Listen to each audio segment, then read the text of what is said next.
You're going to be angry. You're going to be livid. You probably already are if you've seen any of this. Oh, But what we're going to show is pieces of Jenn Soto's interview after she finds out. This is after she finds out that the man that she brought into her life and her child's life has been arrested for possession of the images of little Madeline. And she is shown these images. So I'm telling you, your head is going to explode today. I'm Vinnie Politan. That's Al Wunsch. That's the radio legend Jonesy. And ladies and gentlemen, this is the Tangent Podcast.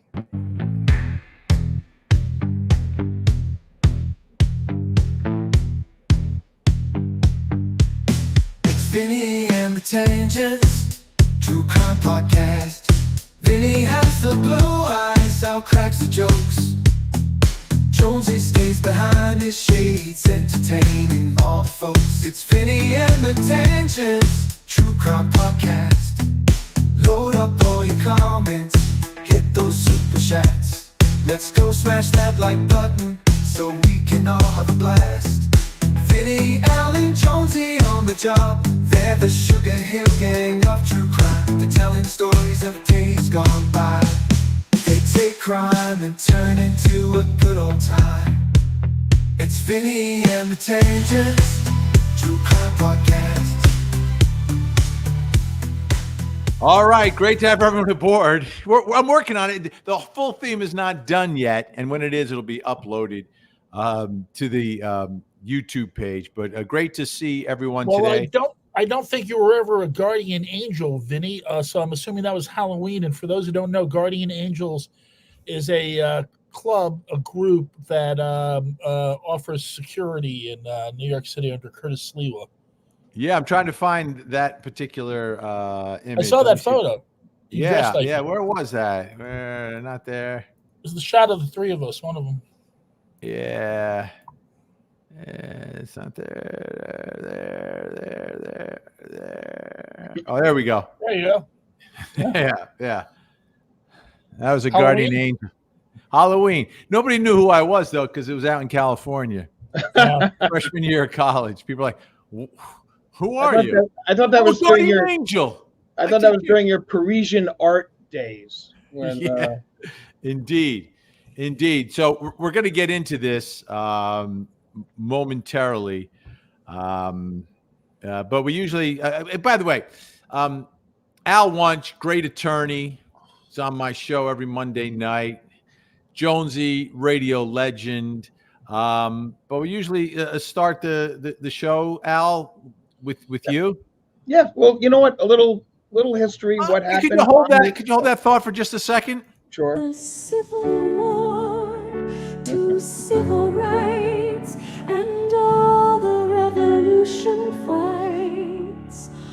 World War One and World War Two. I'll always knows who is who. It's this day in history. This day in history. History. Now let's listen to his story. All right, Al, you're all teed up. That was very, very moving, I have to tell you. All right. So on this day, September 20th, there are a couple of two fun facts and then some true crime. Okay. One, I know that Vinny and Jonesy is going to somewhat appreciate. On this day in 1969, okay, Bob Moose threw a no-hitter against the Mets. Ooh. So just want to bring that up. And then in 1973, an event I'm sure we all remember, Billie Jean King played Bobby Riggs in the Battle of the Sexes tennis match. I watched it on my black and white in the kitchen at the captain's supper table, that the family called it. And was glued to it the entire time. And I was a young boy, so I was rooting for Riggs. Well, my understanding is that he threw the match. Well, Really? he got hurt. I think he injured himself. I think he said he pulled a muscle or something along those lines. I mean, he didn't look well, with regards to same. And Billie Jean King, was a hell of a tennis player. Oh, no, she was great. But my understanding is Bobby Riggs was a big proponent for female rights. Really? And in the first battle of the sexes, he had beaten Margaret Court, who And even to he this day ridiculed her. He was walking a dog dressed and carrying a parasol, Right. on the tennis court, and dressed like a girl. Right. Well, he was a showman, but Margaret Court, and still to this day, has more major championships, Grand Slam championships, than any women's tennis player in history. And he beat her.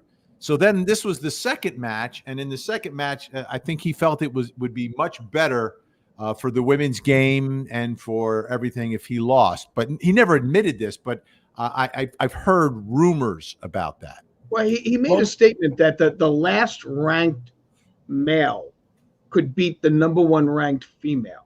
Right. And that was a statement that he kind of worked off of and went on. And really, he actually revitalized his career because he suddenly was back on all the talk shows. He was on The Odd Couple. They were on The Odd Couple, an episode of The Art where they ended up playing ping pong against each other and everything along those lines. But I also want to bring up we'll go on our true crime aspect. On this day in 1970, Jim Morrison was found guilty of profanity and indecent exposure for a concert that he did in Miami in March of 1969. What did he do? What happened was he was in a place in Miami that was oversold. The air conditioning broke. The place was hot as all get out. The doors came on late, and as a result, Jim Morrison was very, very drunk. Somebody put a lamb on the stage, brought a lamb up there, and Jim Morrison picked it up and then started talking about what he was going to do to the lamb in an S type manner. Right. But the lamb was too young, and then he threatened to take out his manhood and pretended to do it, but had actually put his fingers through. See, that's what I heard that it was a mass illusion. I interviewed his lifelong, the Doors producers and stuff like that, and somebody or another who wrote a book on him, and the allegation was that he didn't really do it. Well, there was conflicting stories as to whether he did it or whether he didn't. I actually have the bootleg album from that concert, and you hear him saying "F you" and this, that, the other thing, and talking about having relations with the sheep, and I thought it was a lamb. Well, a lamb. I'm sorry, it was a lamb, and so it ended up having it. I'm sorry, but so it ends up that scenario. He gets arrested later, but they had left Miami and they went to a concert that they had in Jamaica. He ends up getting a warrant for his arrest. He comes back to America, surrenders himself. He ends up being convicted in September and sentenced to 6 months and a fine of $500. He has the right to appeal. He puts a $50,000 bond up to appeal. He appeals it, but moves to Paris. The appeal's never heard, and he subsequently dies. And in 2012, he was officially pardoned by the governor of Florida. It was the last act the governor did before he left office. That's a good. I'm glad they broke through on that. That's good. Yeah, that's right.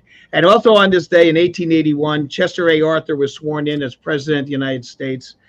Significant. It took me like 5 seconds. I'm sorry. It took me like 5 to 7 seconds, but I got that. He broke through. Yes. On the other side. The other side. Chester A. Arthur sworn in. It's significant as we stay in this time now because James Garfield, who was the president, was assassinated, was shot in July of 1881. Subsequently went to a place called Elberon, New Jersey, Long Branch, New Jersey, to try to recover. He subsequently died. He was shot in July. He dies in September. Wow. And exit 105. Yeah. Exit 105. and the Seven Presidents Park, okay, because seven presidents had visited it. And it's the church that they all worshipped at is still there. That's about the only things that are left of it. This is the first time Alexander Graham Bell sets up a metal detector in order to try to find the bullet that's in James Garfield's spine, and also establishes air conditioning, which is a fan blowing off of ice so that it could keep the room cool. Someone had questioned me about the fact that they didn't have motors back then. 1881, we had motors, we had engines, we had ships were using steam and things along those lines. So there were motors back then, and that was established by Alexander Graham Bell. The man who shot James Garfield was Charles Guiteau, an attorney who was not getting the position he wanted. He wasn't getting any positions. He was a very, very mentally ill individual. While in prison, he sent a letter to Chester A. Arthur saying that he should pardon him because he got him a new job and a pay raise. Wow. Making president. He ends up having a trial. There was a 5-day closing argument by the defense. And one of the days is none other than Charles Guiteau, who gets up and starts singing psalms and doing poems. They ended up convicting him, and he was subsequently. And Court TV did not cover that one.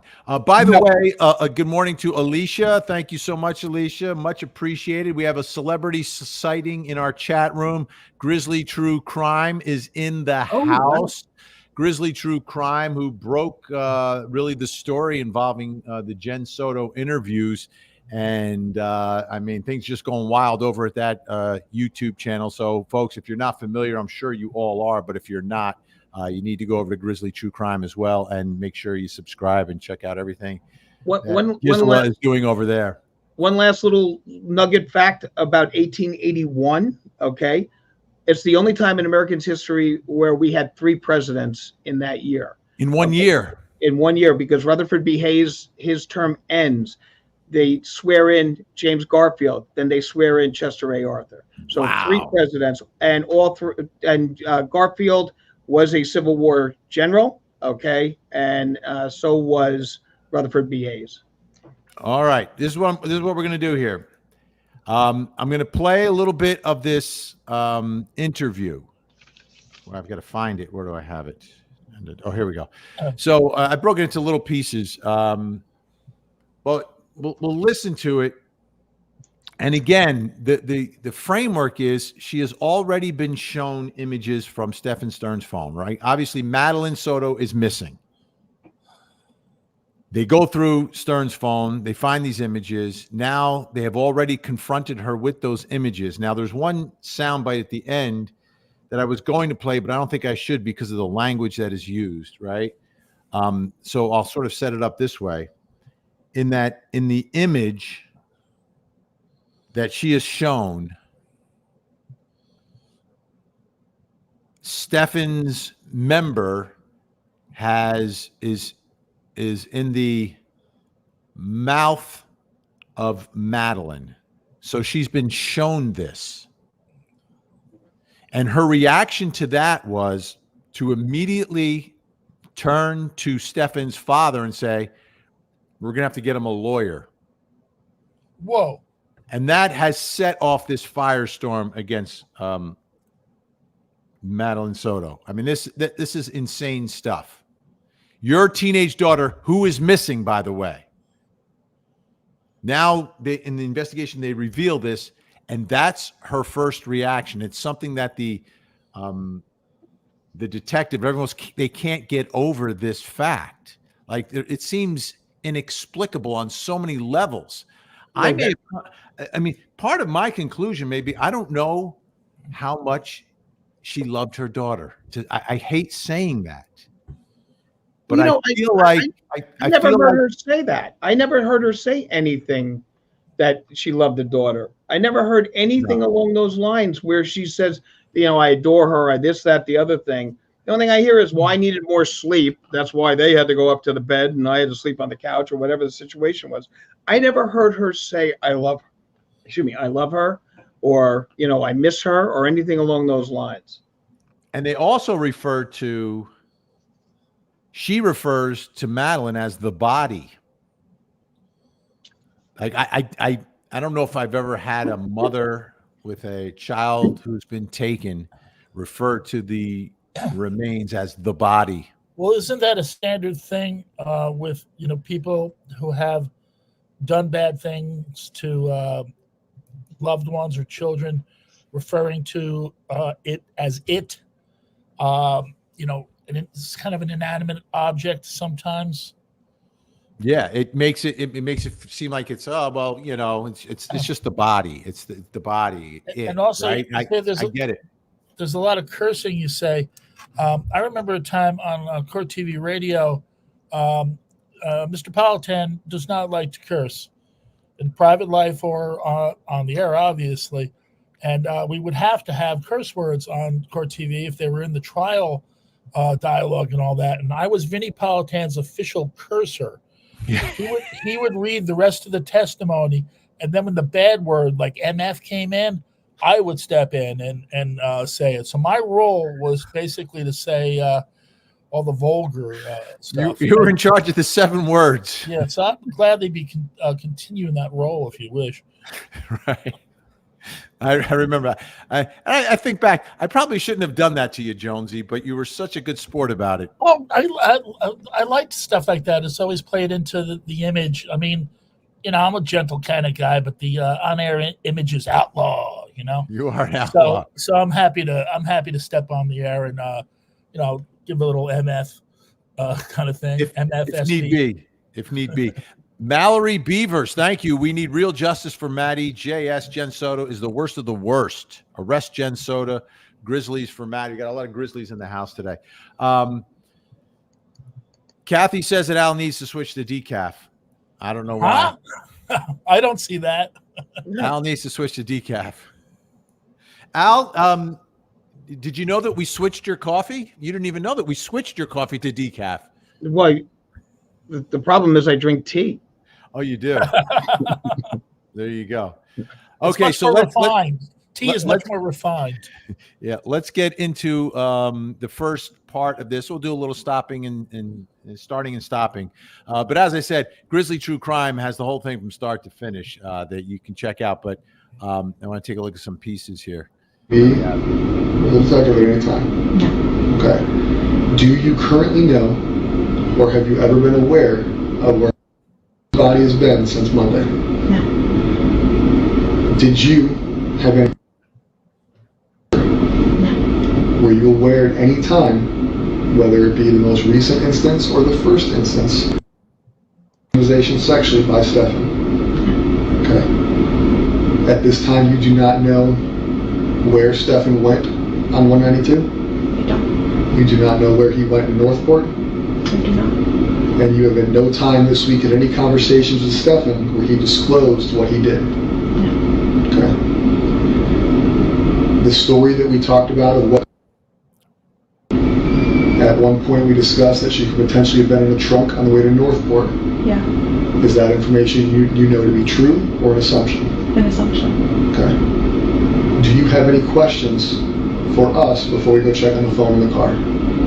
We may not be able to answer everything, but if you have questions, we can see if we can answer those questions.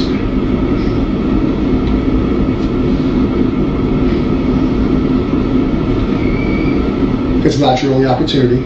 Your only opportunity phase was you saying you swear. Yeah. Okay. And lastly, the only opportunity, you obviously have numerous detectives' phone numbers, you have numerous agencies' phone numbers, things like that. So realistically, there will be other options. So this whole part with the swearing here and these statements, the history of this is she has given different statements at different times, some written, some not written. And in this interview, she goes through clarifying it. And a lot of people look at this, and I look at this, number one, this is her opportunity to say whether or not what she's saying is true. But what's really happening here, Al, you could disagree with me. I'm not sure if I'm off base here, but I think I'm on base. is they are locking her in to all these statements unequivocally, because her statements have been all over the place. Unequivocally, this is going to be her statement. So if any of what she is saying right now at this moment is untrue and is provably untrue, they can charge her with that. And I think that's what this part of the interview was about.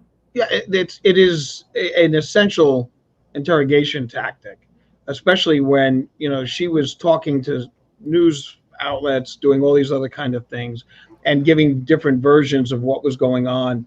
That they videotape it, so they have it on film, and they have her swear in on it and tell her basically it's the same thing as if you're giving testimony in a courtroom.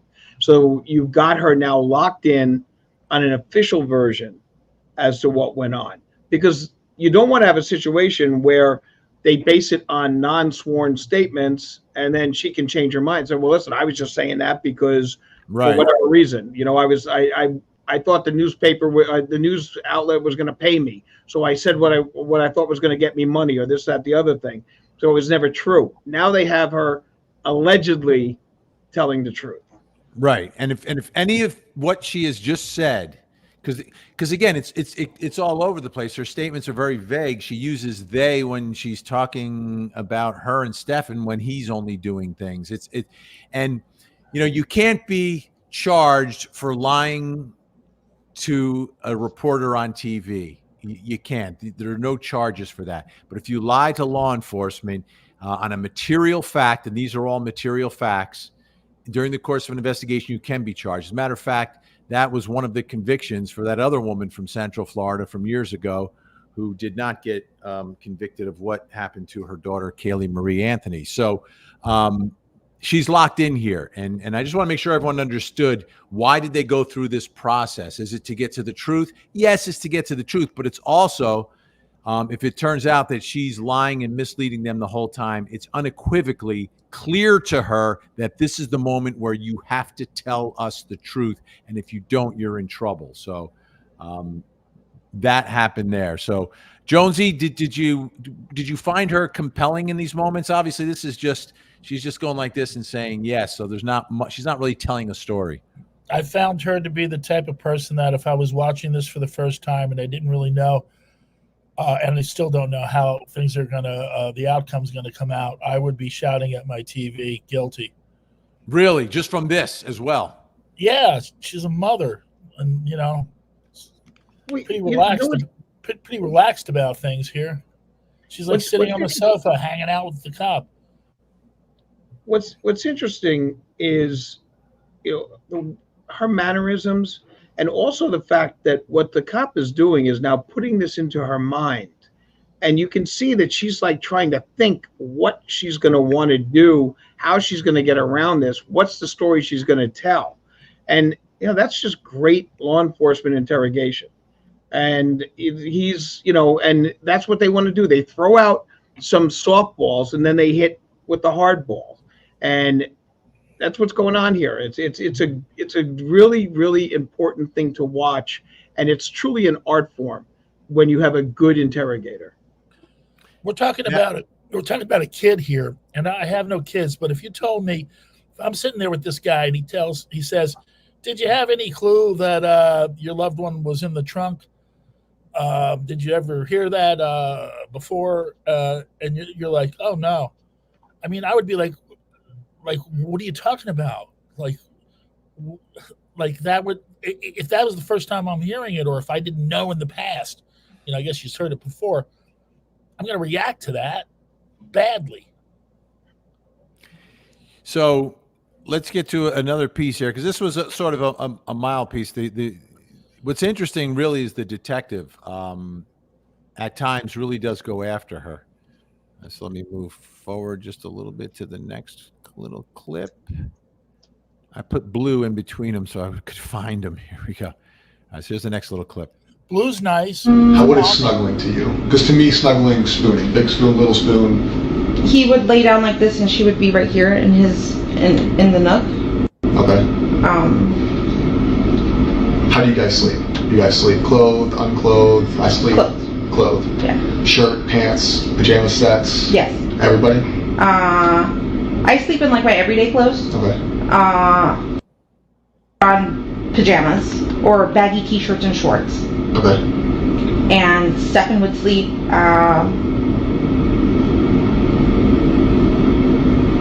with his t-shirt or boxers, sometimes with his pants on. Okay, let's just stop right there. She's describing the sleeping arrangements and how often the three of them would be in bed together. So he's got boxers on, like boxers, really, with a 10, 11, 12-year-old girl next to you. Like, what is that? Spooning. That's just horrible. You know what? This is just evil personified. How someone could subject their daughter to this type of situation or sleeping arrangement is just, it's obscene, it's evil. And I mean, this woman is just the lowest of the low. Let's continue. But he didn't have pajamas. Okay, so they would snuggle, sometimes him being in his boxers. You would wake up and she'd be in the nook of his arm, essentially in a cuddling position. And you never found that weird? No. Okay. She never found that weird. Yeah.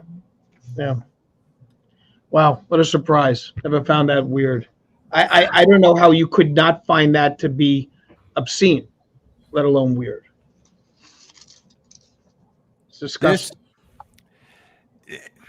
So as we listen to this, let's think about, okay, is there anything here that is indictable, right? Any conduct that is indictable, like the one that keeps coming back to is endangering the welfare of a child, right? That's Absolutely. right. But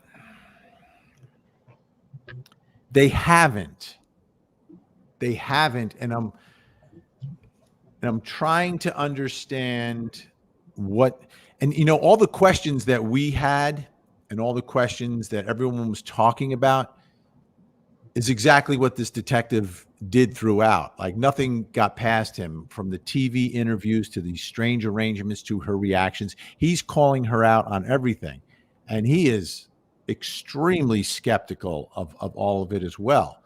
Now, obviously, he doesn't make the charging decision, right? That in a case like this, it's going to be the state attorney down in Florida for that district. But is there anything that you see other than endangering at this point? Well, I mean, you do have there's a possibility of aiding and abetting, okay, with regards to anything that had happened to, Maddie. It certainly is something that could come along those lines. But you're right. I mean, there's nothing here other than, I don't see anything yet that would jump out other than the endanger. And in New Jersey, that would be a 4th-degree crime, which is punishable by 18 months in state prison. It is a crime, but it's not a significant crime from the standpoint of, penalty-wise. The move would be then, if the injuries are such that you might be able to have her as aiding abetting, and then you could get it up to a 2nd or a 1st degree, and then that would be significant time with regards to what she would be looking at, plus no early release, which means that she would have to serve at least 85% of her sentence before she'd even be eligible for parole. So I was looking at child endangerment down in Florida. Child endangerment includes child abuse, ag abuse, neglect. So the defenses to it, the defendant's actions were not intentional. Okay. So she did intentionally put her in that position, but did she intentionally want her to be essayed? Do you really even have enough for that kind of charge based on what we've seen thus far in this interview? I mean, I'm looking at everything all together, but I mean, historically, it is she is the one who sent them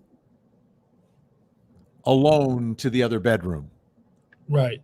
The But- night of the red rum, and in prior times, it was like part of the practice of this bizarre arrangement that was taking place, that she would send them away because she needed sleep or whatever. So she's intentionally sending them away to the room. Is she intentionally subjecting her to the abuse? Wait. Is that what's going on, or is she literally oblivious to Don't this? you have to That's prove that's that the she had defense. not?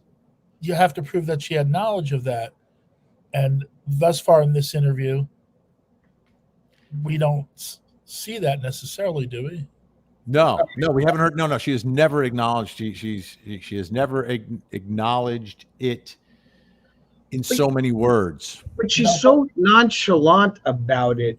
That's the problem, right? And that's the Yes. problem on this, because you would think that under these circumstances, somebody would be going, now I know this sounds weird, but, I mean, like that type of thing, and try to defend it. She's not even trying to defend it. She's talking about it like, yeah, it's another day in the household. She's so nonchalant about it that that to me imputes intent with regards to same.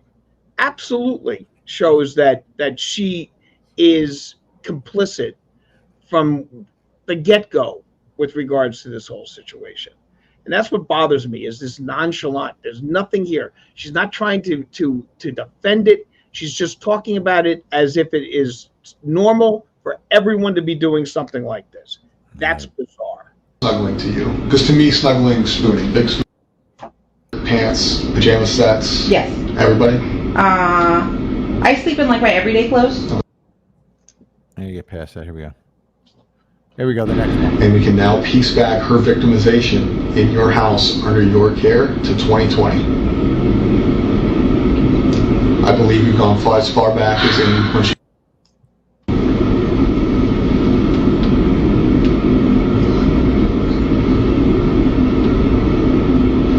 So when I ask, they've woken up cuddling, did you find things suspicious? Did you have an open relationship? He talked to you? Has he made inappropriate statements? It's almost like cheating, right? Like, have you ever been cheated on?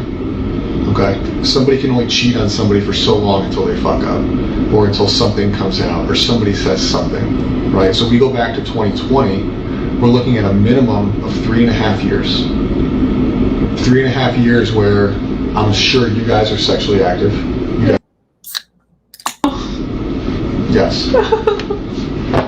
So for 3.5 years under your care in your house, not only was he being sexually active with you, he had a sexual relationship.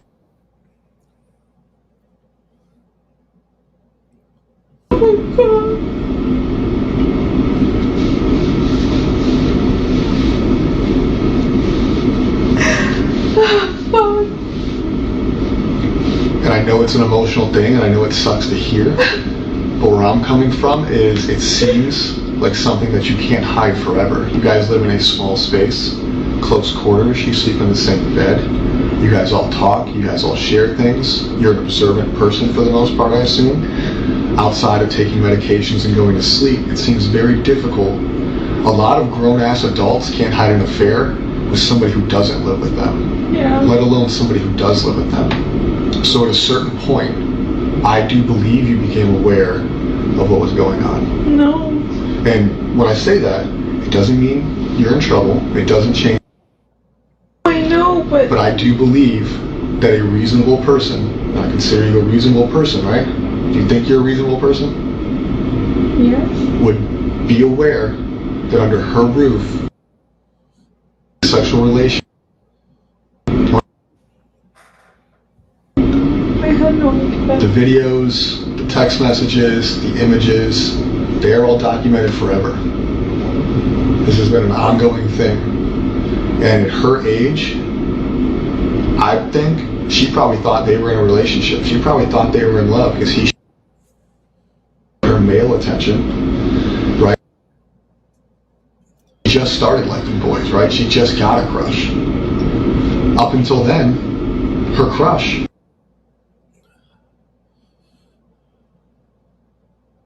They have to mute whenever they talk about her name. at the same time, you guys are sleeping in the same bed together. You guys are all cohabitating. She's not sleeping in her room. But you felt the need to establish a rule that they couldn't sleep in the same room. But when you established that rule... Okay. So here she's really, really confronted. And the things that the officer is saying, do you hear in those words, Al, things that become a basis for potential charges? Like, this is going on since 2020 under your roof. And Right. he keeps throwing out the word reasonable. And I think that is where the legal standard comes in, is her conduct, is she due diligence, reasonable care of her child, right? Is she Right. making reasonable efforts to protect the child?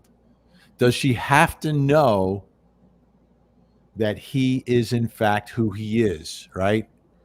Is it, to me, is that the key to unlocking this whole thing here? Well, Is- I think he's really, my feeling with regards to what he's doing here is he's trying to get an explanation from her. Okay, when he keeps saying, you're a reasonable person, right? And you have to admit, if you take a look at it from a reasonable standpoint, blah blah blah blah blah blah blah, he wants her to say stuff that's going to incriminate her. There's no doubt in my mind, and that's what he's looking for. He's fishing. He's doing a very good fishing expedition, and he's throwing things out. He's doing the sort of the good cop, bad cop, in the sense that he's saying, listen, you're reasonable, you know what, you get since 2020, blah, blah, blah, blah, blah. Could be, he's laying down the tablecloth, and now he's putting on the plates and the knives and the glasses and the napkins. And that's what he's trying to do. He's trying to get her to incriminate herself. He's trying to get her to say she knew something was there, but she couldn't prove it, or that she always had a suspicion, but she wasn't sure. And I think that's my impression on the way he's going and the route that he's taken, is he's looking for her to incriminate herself.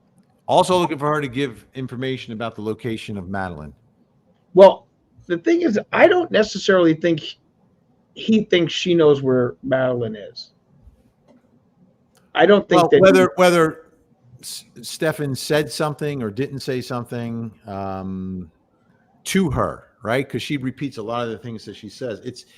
See, here's the problem with the whole thing, is that her reaction to this situation just runs counter to any expectation that anyone would have of any mother, period. Right. And it's so off the charts, strange and awkward. And I'm trying to figure out. So I think we all react to that, and we react to that in a way saying that she knows more. She's responsible. And obviously, morally, she is 1,000% responsible because it's her child. She's a single mom. Yeah, you brought the monster into the home. You sent her with the monster to the other room. You're the one with either your head in the sand, willfully turning away, or you actually know. It's maddening. Thank you to Vicki Thomas. It is incredibly chilling, all of this. I saw Ashley Bouchard is with us.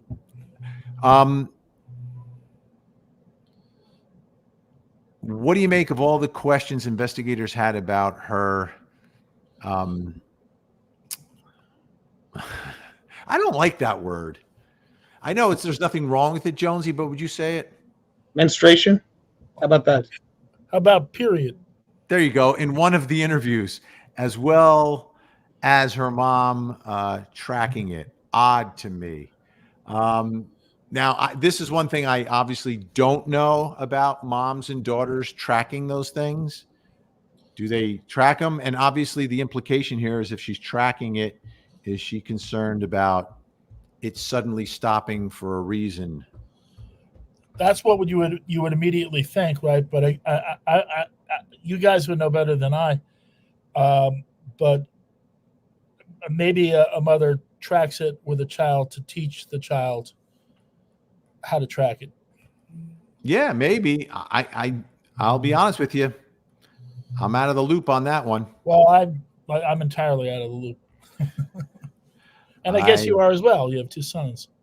Well, yeah, and well, my daughter too. But it's also Al, are you a tracker? It's also a danger of her getting pregnant. Right. Okay. Yes. So, I mean, so the thing is that the aspect of her period of those things going forward, she's blossoming into womanhood. It just, in most instances, I think parents will be, or at least moms should be concerned about it, just so that they can teach and let them know about this whole situation. And I'm ever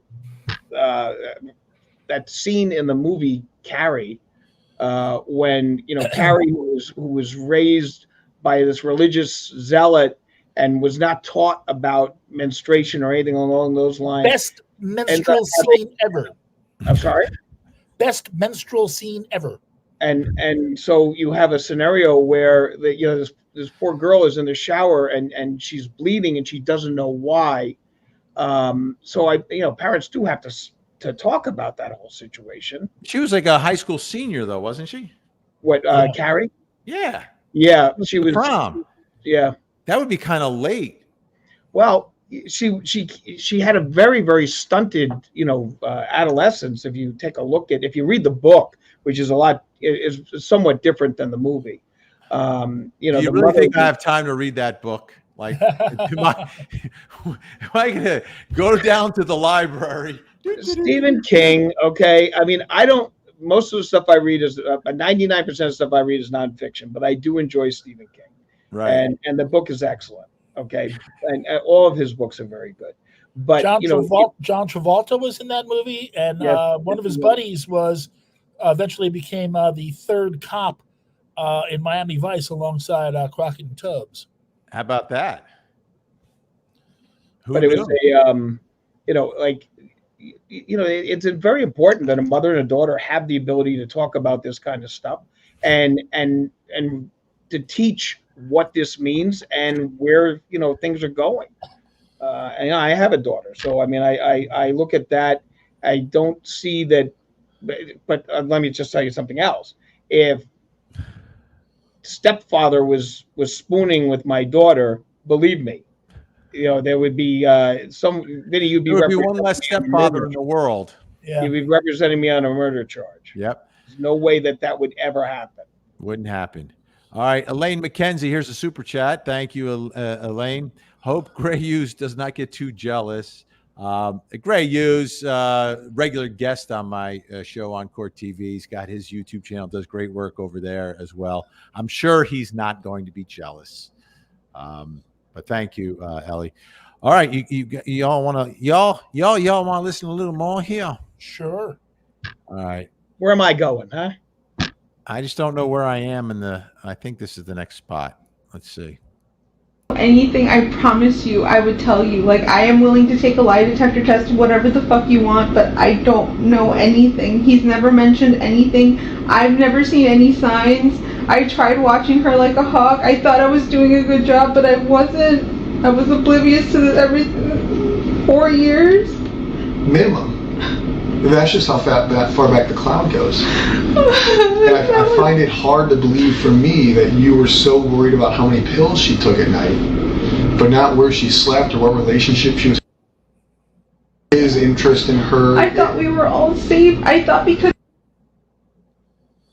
that he hadn't shown me anything so far, like everything seems fine. Like he seemed like he treated her like he treats you. Ooh, how about that? That was wow. This detective's good. Now, this would be the denial, okay? If there was a trial, that little piece that we just saw there, that would be the denial. Did you find it compelling, Jonesy? What I found about it was she seemed to be more defensive of the idea that she may have some sort of responsibility or implication than she was concerned or upset about the situation with the daughter in the first place. Bingo. I will give you, I'll do a lie detector, whatever the F you want. Like, she lashed out at him a little bit there. And she should be more concerned about other things if indeed she had no knowledge. But here's the paramount situation, that if I'm a juror and I see this tape, at no point does she say, listen, I love this girl. She's my baby. I would never let anything bad happen to her. You don't hear that at all. All you hear is her defending herself, okay, pleading ignorance, but never once talking about the love that she has, or the need to protect, or the need to take care of her little girl. That right there, if I'm in the jury box, I'm like, bingo, she's gone. Okay, because that's the moment where that's the statement that should come out. And any mother would be saying that. Any father would be saying that. Why would I do anything to hurt my child? I love my child. Nothing. It's horrendous. Yeah, that is a major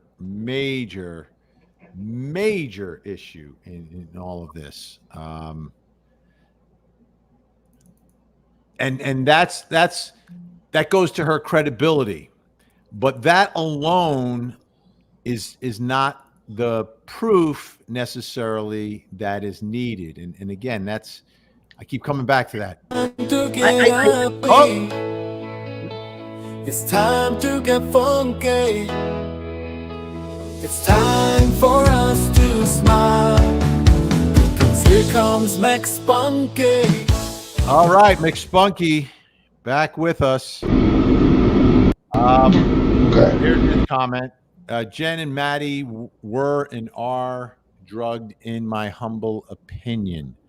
So I think that's another part of this, right? Every night before she goes to sleep, she's got to take, Jen's always worrying about the pills that she's taking. Jen is medicated as well. So when, she gets knocked out, she gets like knocked out, which is potentially how this is all happening under her roof. If she's like taking these pills and is just knocked out at night, I don't know. But the drugging of Maddie clearly would impact his ability to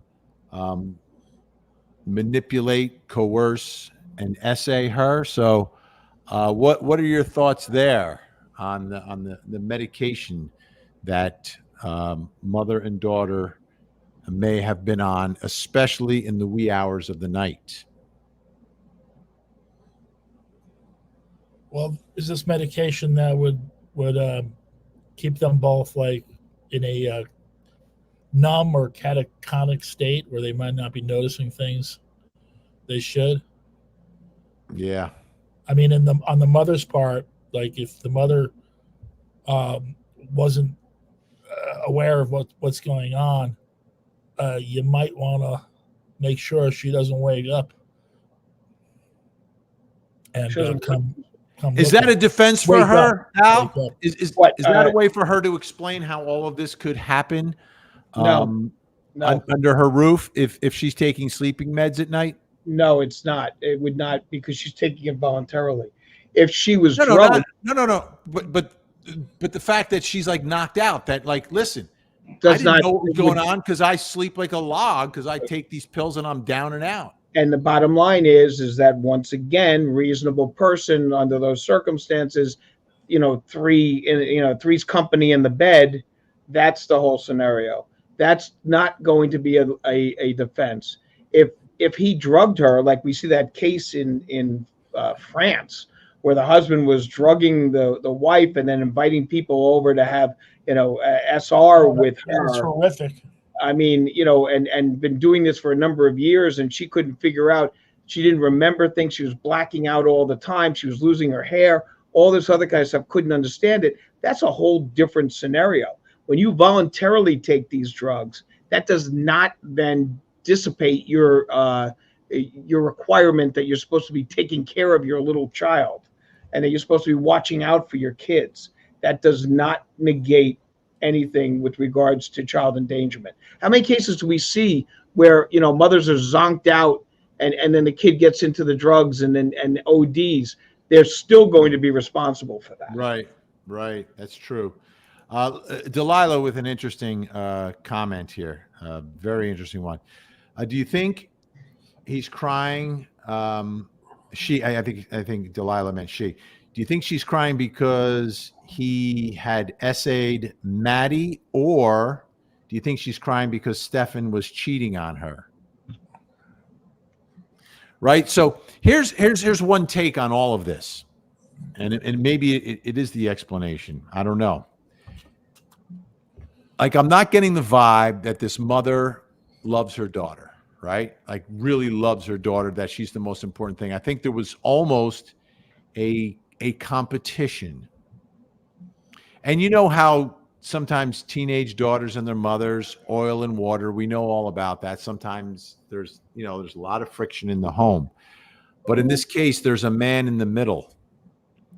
And if she knew, or either jealous of the attention, jealous of the time, jealous of him always talking about her, whether she specifically knows or doesn't specifically know, it seems like there is this triangle going on in this home. As sick as that is, because we're talking about a child who was 10, 11, 12, had just turned 13 at the time. As sick as that is, I think it's possible that part of the reason we're not seeing what we expect from a mother is that there was a level of resentment that this mother had for her daughter because of this triangulation of affection inside the home. How about that?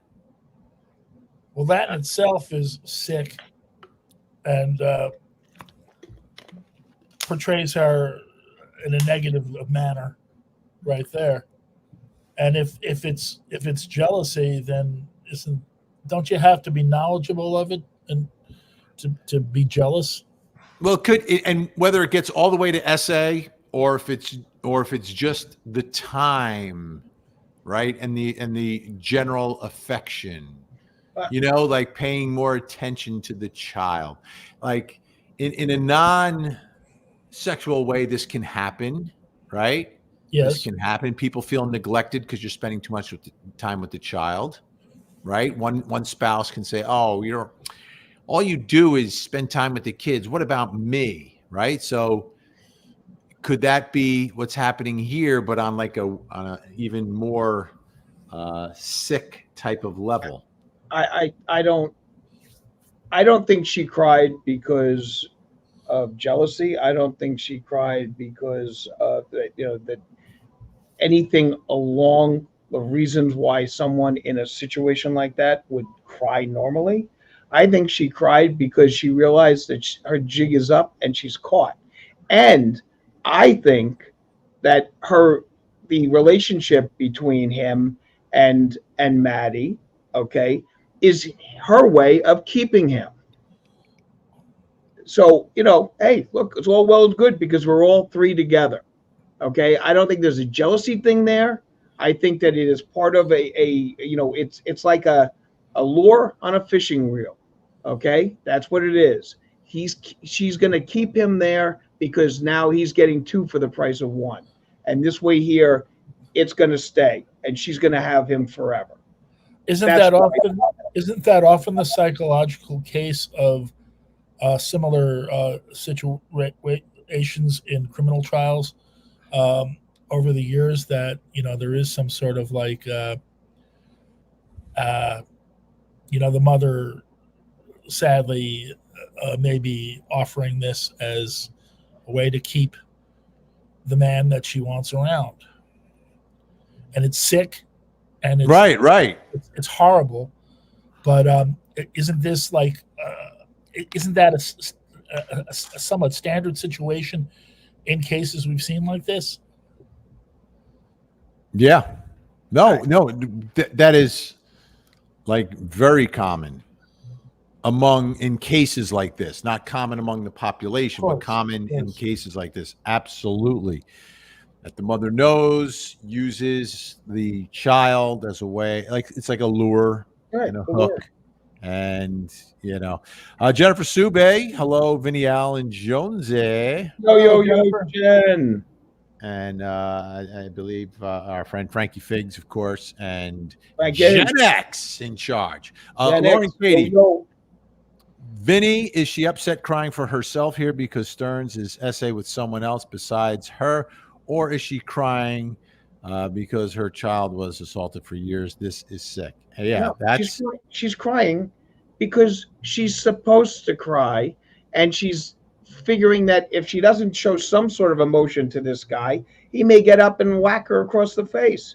He obviously doesn't believe her. So by throwing those crocodile tears out, then that all of a sudden gives her some, she may perceive as credibility with him. I mean, that's basic. But the moments that she chooses to cry and the things she says around the parts where she gets emotional seem more concerned about she's being backed into a corner as being implicated. The jig's up. As opposed to like, what have they done? What have I allowed to happen?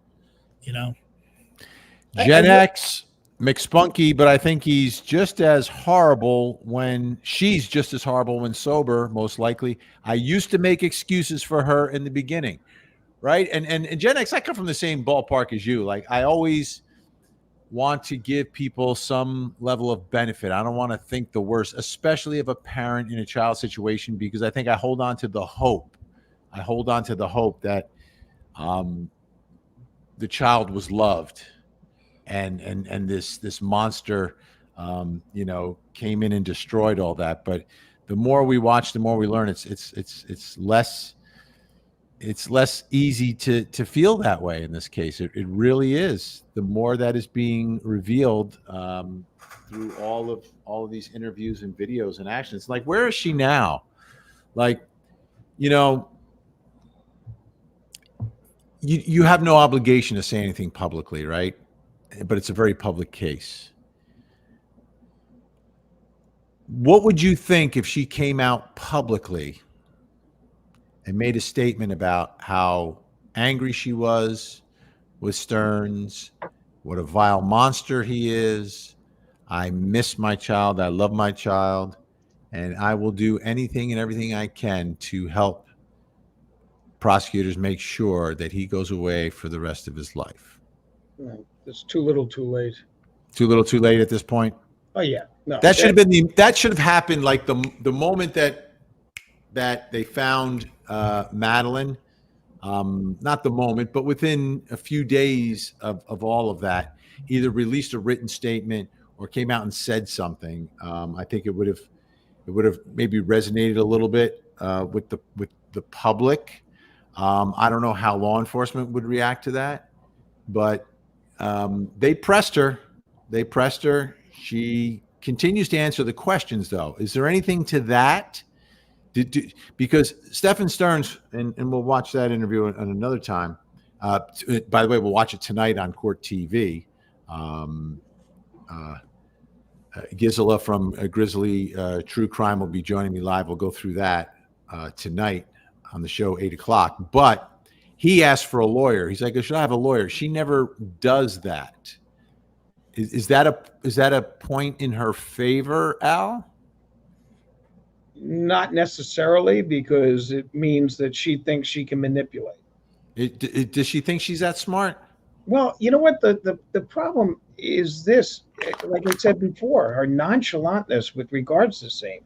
I get it. Stearns does say, should I have a lawyer? Right? Well, he goes, I think maybe I should have a lawyer at this time. Like, I mean, he doesn't even say it definitively. He says, I think maybe I should.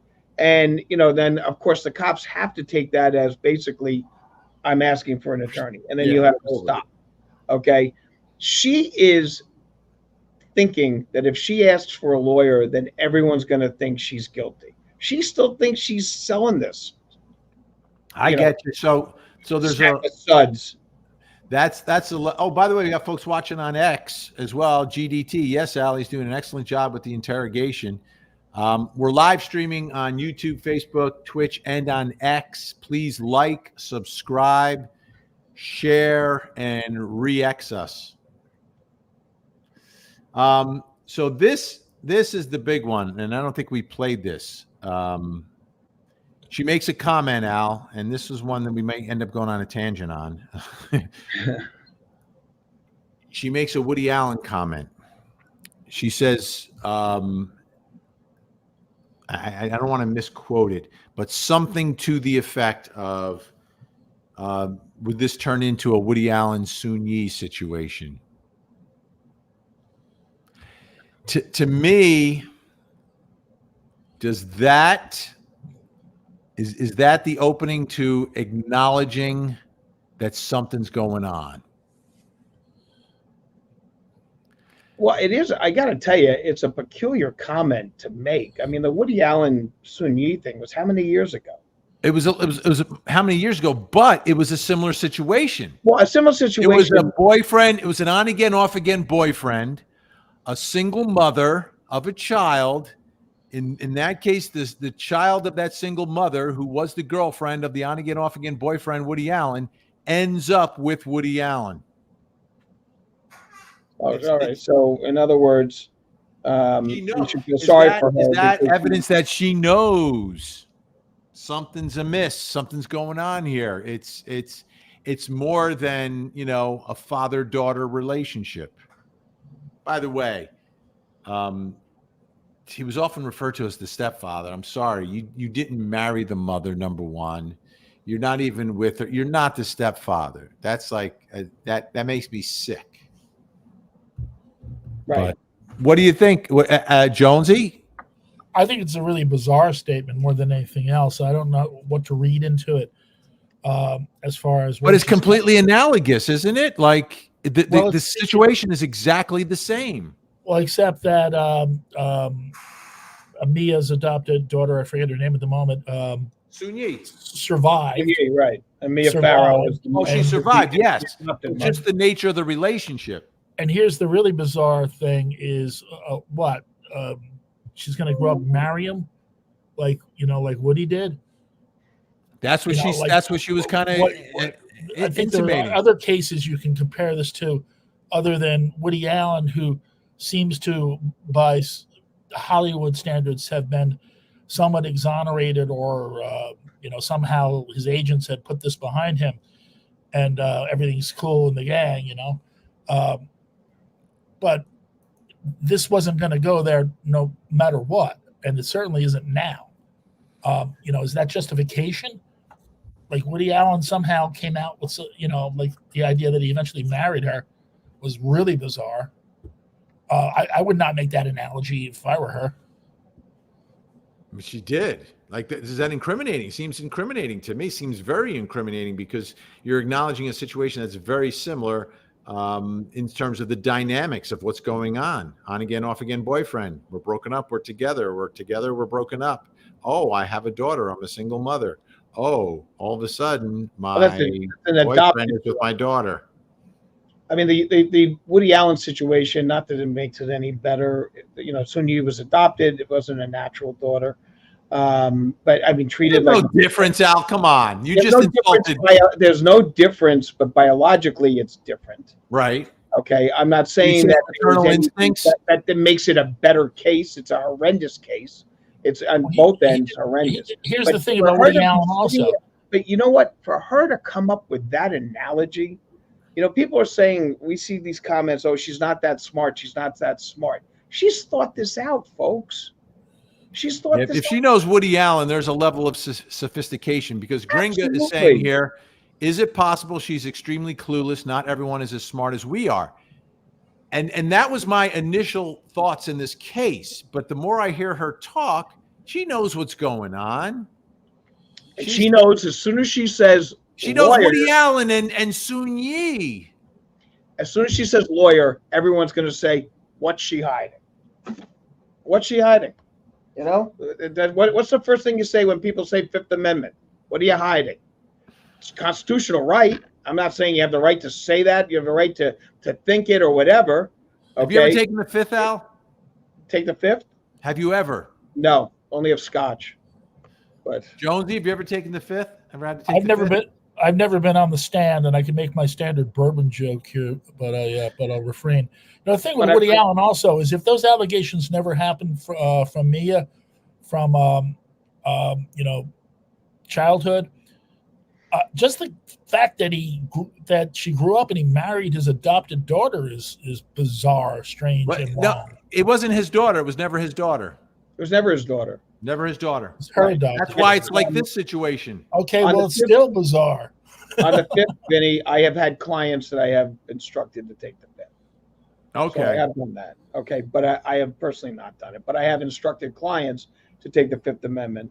I would like to take the fifth just because it sounds so damn cool when I watch it on TV. You know, a big whole statement under the, grounds of incriminating myself, blah, blah, blah, blah, blah. I love that. I will tell you the times I've done it, usually in these police trials, I've had that go down. And it's very nerve-wracking, quite candidly, because you really can't answer any questions. You have to take the fifth right across. Yeah, I didn't realize that until you had told us on a previous tangent. So you learn something new here every day. I thought you could take it on one question and not on the others, but you explained that once you do it, that's it. Frankie Figg's asking if they interviewed any of Maddie's friends. I believe they did. They did. I remember reading that in one of the reports about the friends and what the friends were saying, and they were definitely getting information from friends. And so the information they would get from friends basically is what Maddie was telling them. And the one of the big statements to the friend, but this one may have been an email, but I know there were interviews as well. One of them was an email where she said she was going to go live in the woods when she turned 13. Right. And I can't get away from that because that means she wants out of that house. This is, you know what I mean? This is in her circumstance. Yeah, you can't get away from that. And it is a horrible statement, but is it really that unusual for a child to have a little bit of rebellion? Like I wish I didn't have to live under your rules when they get to a certain age and stuff like that. But yes, in this situation, yeah, that's bad. That's bad. I'm going to run off and look really bad. We've got so many comments today. I'm getting lost in the sauce here. But I'm getting through. I'm trying to get to as many as I can here before we run out of time. Why isn't she charged for child endangerment? If there were drugs involved, she would be charged. Does not make sense to me. So, but I believe she had prescription medications for nighttime. I don't think they're like going off prescription here. I think they're actually like under the care of a doctor that she gets these certain medications at night for whatever sort of issue that she was dealing with. Yeah. They have to be prescription. If they weren't prescription, she would be charged. She'd be charged already. Right there, right? And wouldn't that charge extend beyond the possession and intake of the drugs? Wouldn't that charge also extend to like the child's welfare? Oh yeah, yeah. If you're drugged out, but here's the crazy thing: if you're drugged out because you got it on a street corner, those would be the implications. The doctor writes you a script. Hey, have a good time. Exactly. Doctor feel good. That's not necessarily true, though, Jonesy. I've seen it happen that you can abuse prescription drugs, and it does not forgive you if something happens to your child because you're high on your prescription drugs. So what if you were under your correct dosage, though? Then I that kind of a situation, I've never seen it where if you're under a correct dosage that you did something stupid with your kid. Haven't seen it. Okay, I have had cases where families have abused their drugs and then something happened to the children or a child, I should say. Okay, so I have not seen it where they've been taking it pursuant to, their right dosage. Michelle O'Hare. There was so much wrong going on with Maddie. Don't know where to start.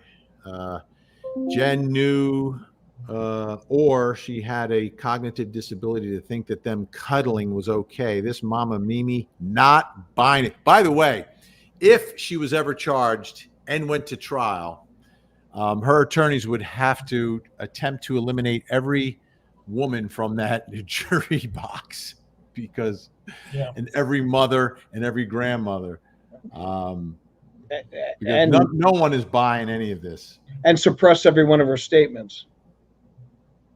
Yeah. So this is the question, great, from Ashley Bouchard. The Woody Allen comments. Why would you say that if you had no idea?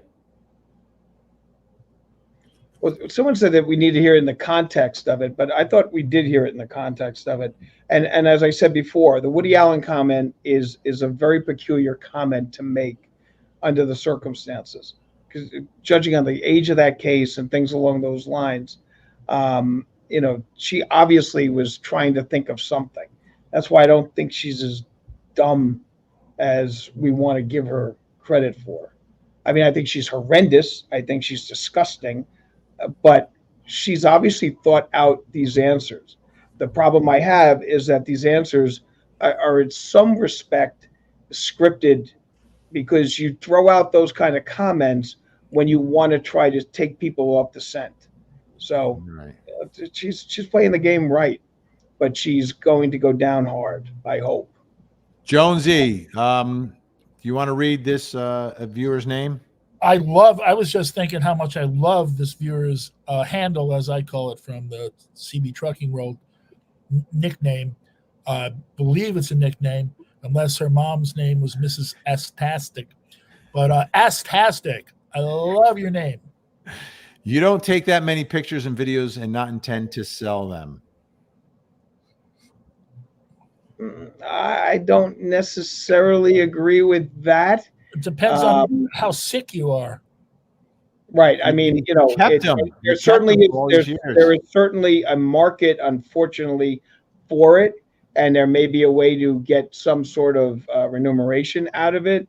But some of these people are just these are trophies. These pictures are trophies. Do you know he had left Central Florida to go back down to his parents, because they run some business and he was going to have a job, Right. and then it didn't work out. Like, his own parents wouldn't hire him.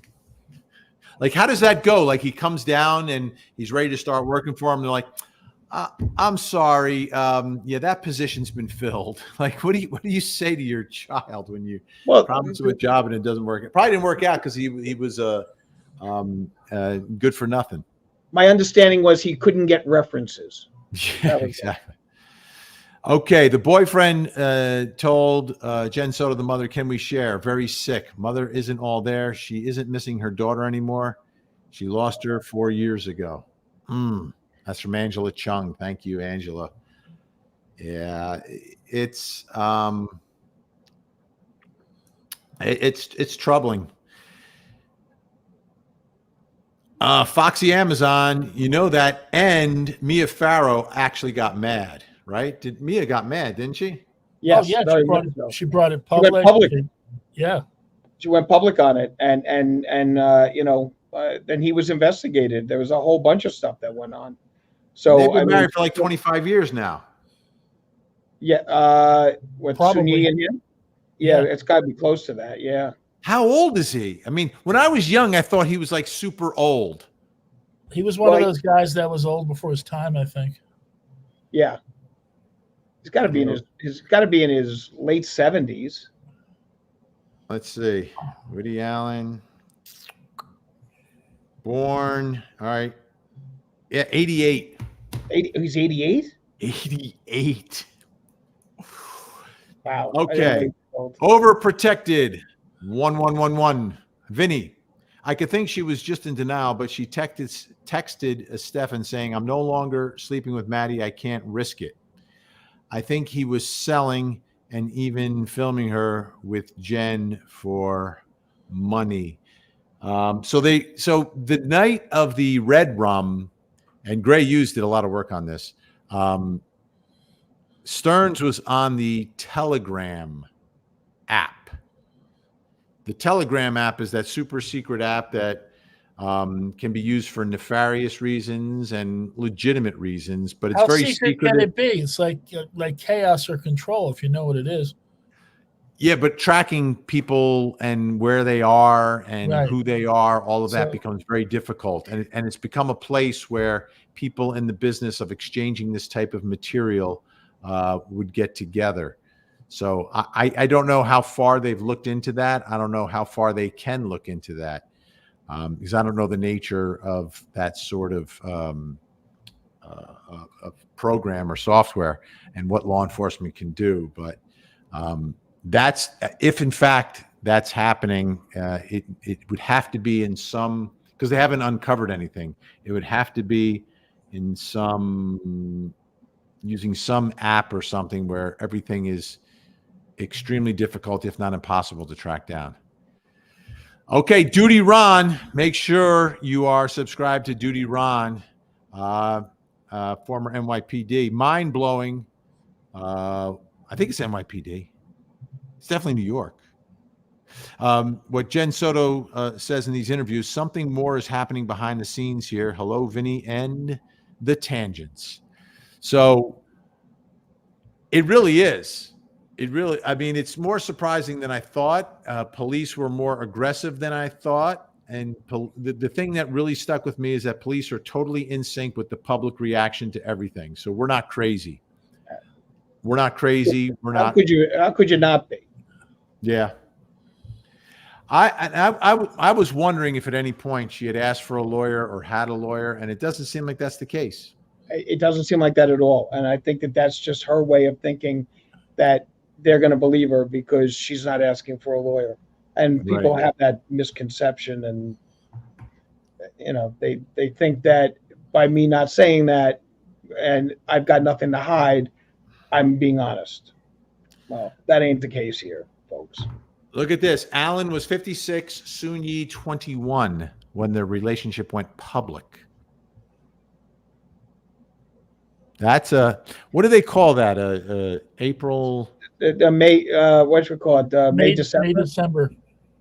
Yeah. May, December romance. This was more like a January, December, but like, Yeah. going clockwise, like 56, 21. So how old is she now? If he's 88, we're doing math. She's 56. 53. 53. Yeah, 53. Wow. Soon Yi is 53. Who knew? Seems just like yesterday. Yeah. Horrendous. All right. Horrendous. All right. We're just about out of time here Okay. on this day. We got through it. Enough pieces of it. We'll be covering it tonight on my show. We're going to take a look at Stephen Stearns on my show tonight. Last night, we looked at Jenn Soto, but yeah, I'm going to give you my bottom line on this. Okay, my bottom line really has not changed. We got something from YouTube Bad Actors. Gray U says, "Leave Jenn alone." Shake my head. Yeah, everyone's entitled to their opinion, and here's my thing. Terrible mother let down her daughter. Can't argue there. Ethically, morally on the hook for what happened because it happened under her roof. She wasn't work. She was on disability most of the time. So she's home also. Like, all of this is complete insanity. And I'm not convinced that she didn't know, but what I am convinced of is that right now, I still have not seen the piece of evidence that is going to get me over the motion at the end of the state's case. I think a judge would dismiss it at the end of the state's case unless the judge felt public pressure. Legally, I don't see getting over that hump. I don't know what the piece of evidence is that gets me into the knowingly part of the alleged criminal behavior. Like, I need a statement from her, like a direct statement from her, an admission. I need a text message, an email, a note. something, an email or a text from Maddie to somebody implicating her mother's knowledge. But I don't have that piece of thing that I could put in front of a jury that would be enough, or put in front of a judge that would be enough to get this case to a verdict. That's where I stand. That's my bottom line. Well, I take personal offense to the term mother for her. Okay, she should be called a petri dish because that's all she is. Well, there's other forms of that word that could work. Well, she's not a mother. Okay, she's not a mother. She's not even human for what she is allowed to happen to her child, and the fact that there is no angst for her child, there's no remorse for her child, there's no love for that child. To call her a mother is just absolutely grates me the wrong way. I do think there's enough to charge her. I've seen. No, charge is one thing. Get over the motion to dismiss. I And get don't into a think verdict. there's any jury. I don't think there's any judge that would throw that out at the end of State's case.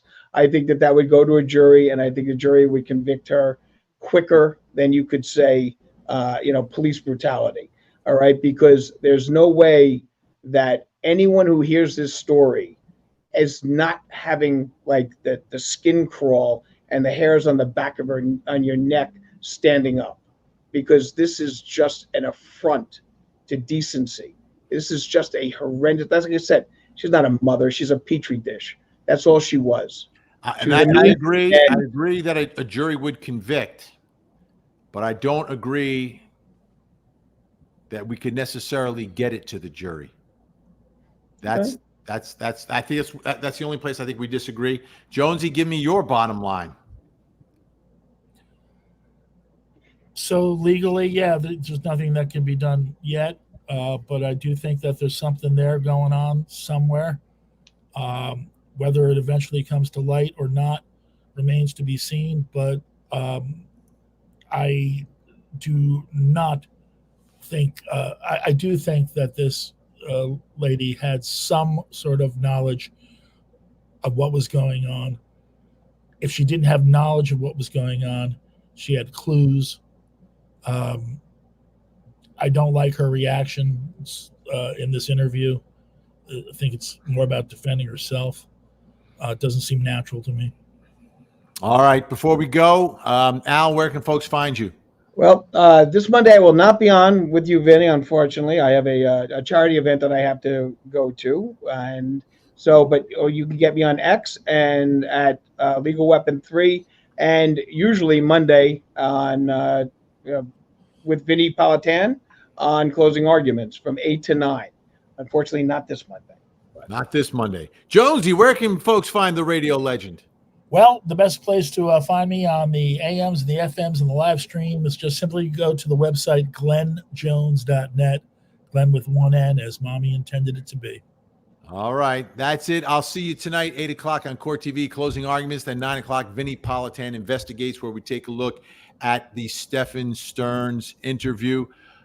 Thanks so much for watching, everybody. We'll see you again. Say goodbye, Jonesy. Goodbye, Jonesy.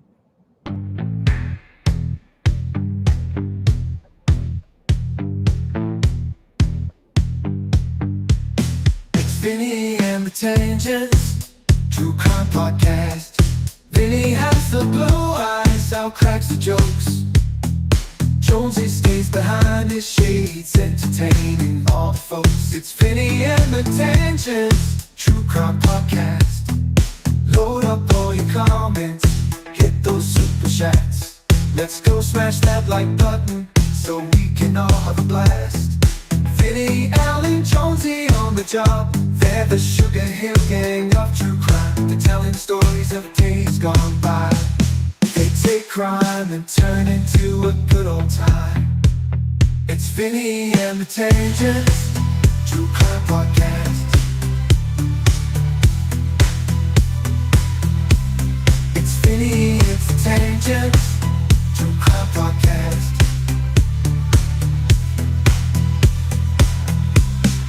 Vinny, it's the Tangents, it's the True Crime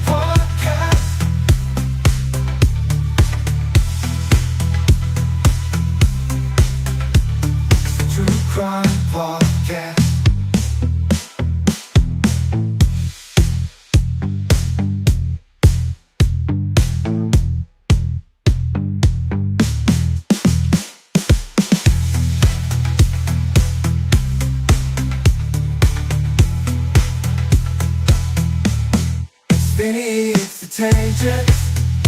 It's the True Crime Podcast.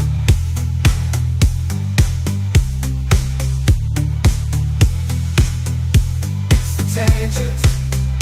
It's the True Crime